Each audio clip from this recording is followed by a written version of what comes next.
Muy bien, continuando con la clase, vamos a ver ahora la artrokinemática de la columna cervical. Observen acá tenemos la columna cervical alta, también conocido como piso alto, y veamos los movimientos que ocurren entre el occipital y C1 o atlas.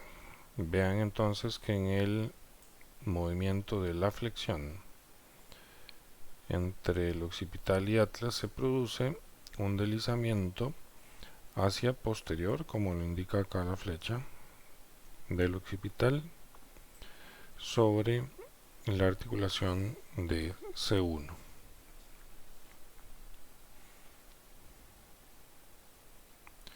Por otra parte, en la extensión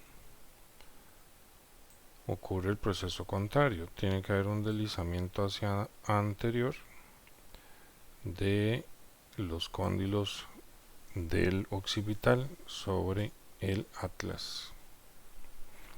Nótese que esto es lo que ocurriría si nosotros tuviéramos entonces tensos los músculos suboccipitales, ¿verdad? Mantener la cabeza en extensión de esta forma va a hacer que este espacio que vemos acá entre los espinosos de C1 y C2 se disminuya y pues los músculos se acorten.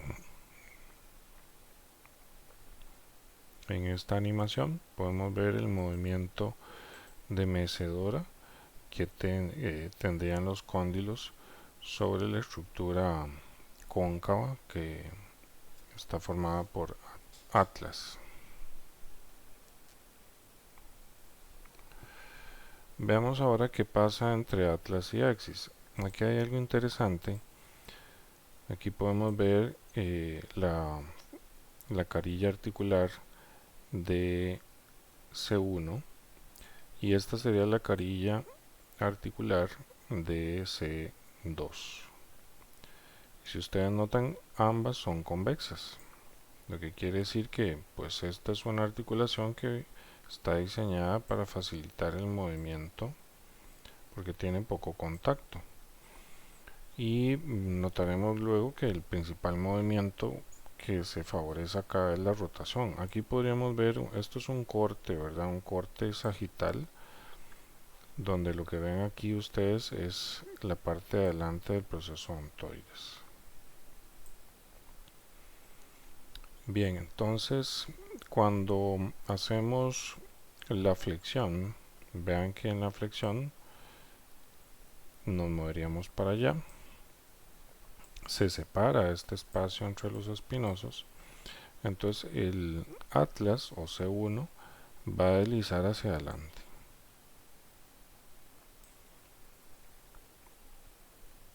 Por otra parte, cuando hacemos la extensión, se disminuye el espacio entre los interespinosos y el atlas se deslizaría entonces hacia posterior.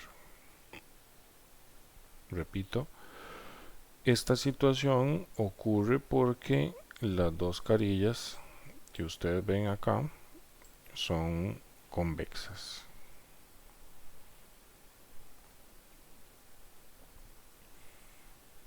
Veamos entonces, bueno, aquí estarían las carillas, como les decía, ambas serían convexas. Y veamos entonces cómo sería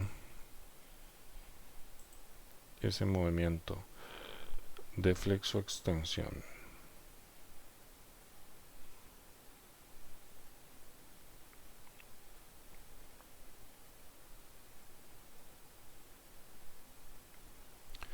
Ahora bien, ¿qué ocurre en las demás cervicales? Recuerden que habíamos visto que las cervicales tenían sus facetas, que son estas que estoy señalando. Sus facetas articulares se encuentran en una inclinación aproximada de unos 45 grados. Nótese también que aquí tendríamos el foramen donde salen los nervios del plexo. Y vean también que cuando se produce el movimiento de flexión, uno, se separan los espacios interespinosos, las vértebras se mueven hacia superior, como indica la flecha, superior y anterior,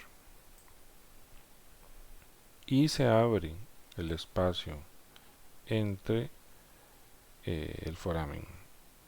Entonces esto liberaría la presión sobre el nervio del plexo. Por otra parte, la extensión, noten que cierra el espacio del foramen y la dirección del movimiento sería un deslizamiento hacia posterior e inferior.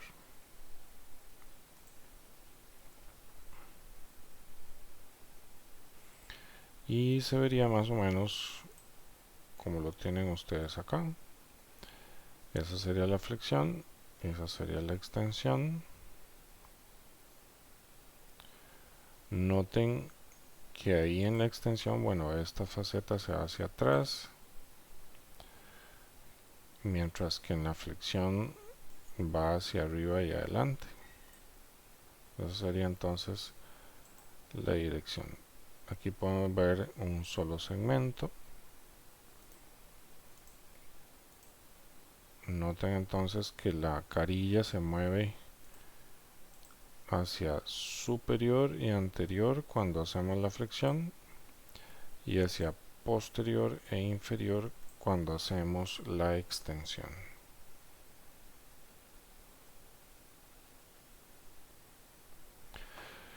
Entonces en la flexión se abre el espacio, como vemos acá, y en la extensión se cierra el espacio donde está el nervio.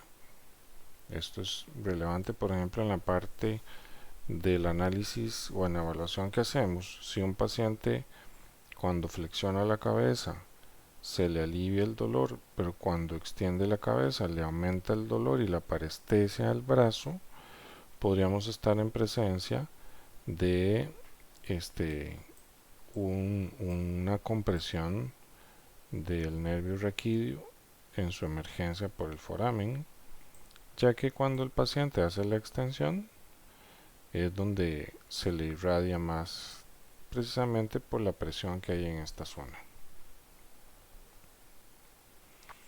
Entonces es relevante que cuando analicemos los movimientos activos de la persona, no solamente pidamos flexo-extensión y lateralización y rotación, sino que hagamos movimientos como la protracción y la retracción, ya que en la protracción se produce una extensión del piso alto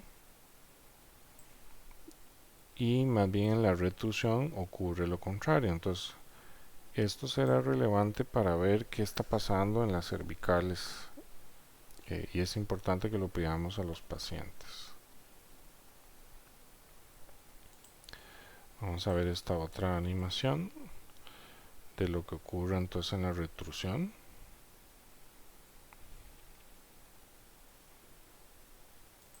Mientras que en el caso de la protrusión, pues vean esto.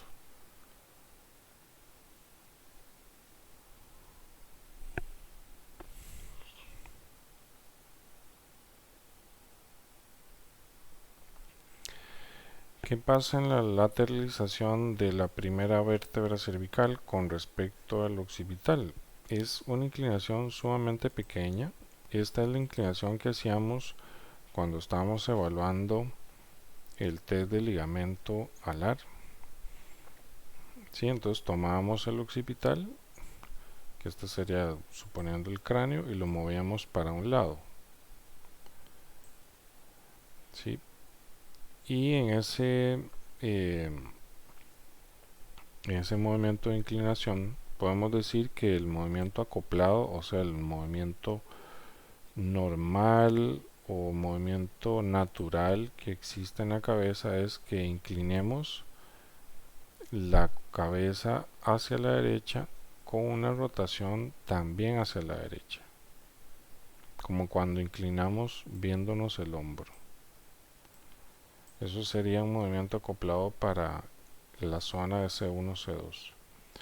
Por otra parte, el movimiento no acoplado o no natural sería que inclinemos a la derecha y rotemos a la izquierda.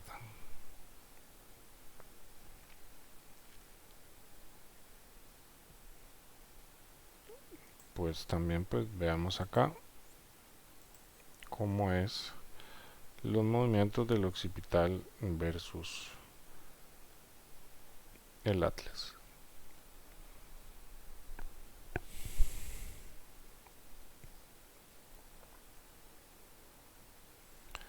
En la lateralización de los segmentos C2 a C7 lo que ocurre es lo siguiente.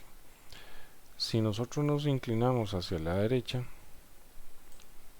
todas las facetas del lado derecho van a irse hacia posterior e inferior, mientras que las facetas del lado izquierdo se van a ir hacia anterior y superior.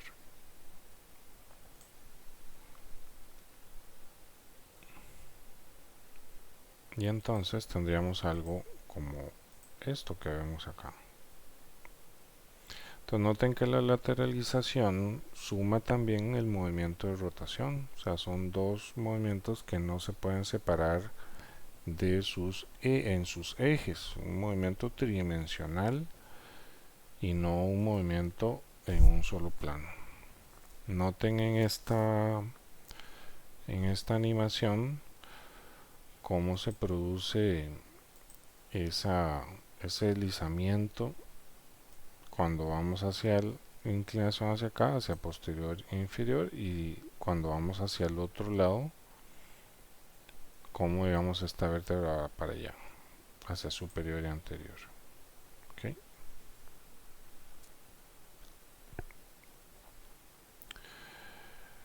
Con respecto a la rotación de el occipital contra atlas, tenemos que el cóndilo occipital derecho, si nosotros vamos hacia allá, va a deslizar hacia posterior y medial, mientras que el cóndilo izquierdo va a irse hacia anterior y medial.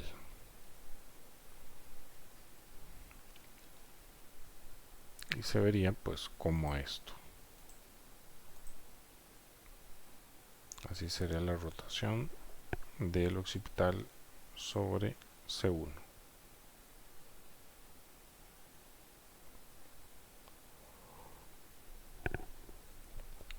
Con respecto a atlas y axis, ¿qué pasa? Bueno, aquí podemos ver en este dibujo que si nosotros rotamos la cabeza hacia la derecha, la faceta del lado derecho, o sea, esta que está acá, va a rotar hacia posterior y hacia medial, mientras que la faceta del lado izquierdo va a irse hacia anterior y medial.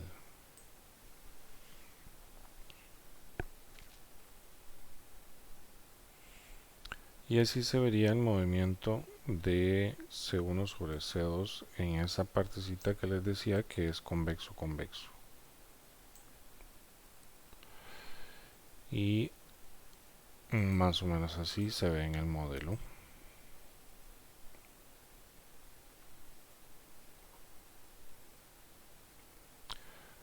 Por eso es tan importante que nosotros no hagamos movilizaciones en rangos tan amplios. Vean que en esto, aquí estaría en el foramen de la arteria vertebral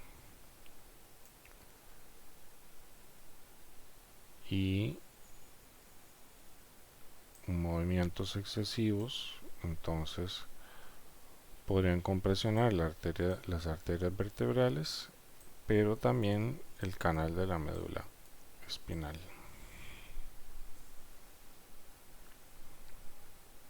Aquí tendríamos el ligamento transverso uniendo esto, y así se vería entonces la rotación del sistema.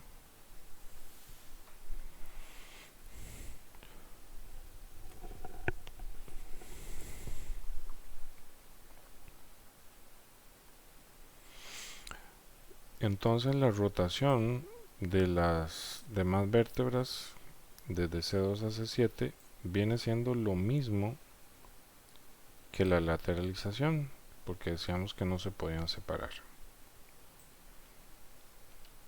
Entonces,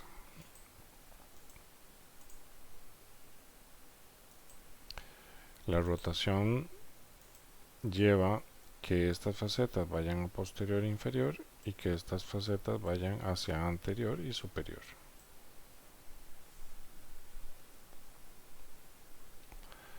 Ahí tienen el LUSPAC, que es una leve extensión o la posición de lordosis promedio, y el patrón capsular afecta generalmente primero a la lateralización y a la rotación, y la flexoextensión y